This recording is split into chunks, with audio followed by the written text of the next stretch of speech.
से खड़ा है, ना इधर खाने का कुछ कहीं है, ना पीने का कुछ है। हम सड़क पे बैठा हुआ है अपने गाड़ू के साथ।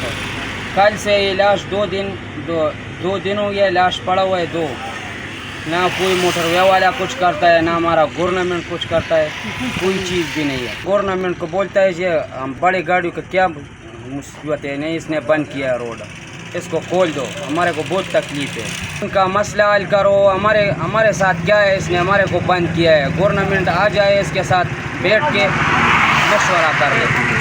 ये रोड बंद है, दो दिन से इधर खड़ा है और बिल्कुल हम परेशान है। सारा गाड़ी की वजन भी ज़्यादा है, गाड़ी देर का नुकसान भी हो रहा है, इधर रोड का सिस्टम नहीं है, बस हम बहुत परेशान है। हम गवर्नमेंट से ये बोलते हैं बस इसके साथ मसला हल करो, ये रोड खुल जाएगा।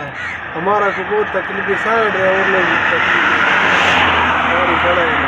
रात के खड़े 12 बजे के तकलीफ यही है, कोई चीज़ नहीं है। तकलीफ तो यही है ना, रोड पे छोड़े या फिर आए, ये तो रोड पे कोई आए इधर मारे तो टायर में लेके चला जाएगा।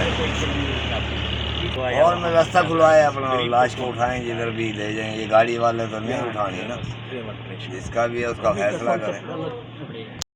अभी ना पानी है इधर, कोई नलका भी नहीं लगा हुआ जो कोई नलका हो इधर हम पानी पिए, ना खाना है इधर, कुछ भी नहीं है। मेहरबानी करो ये रास्ता खुलवाओ, हम जाएं इधर से।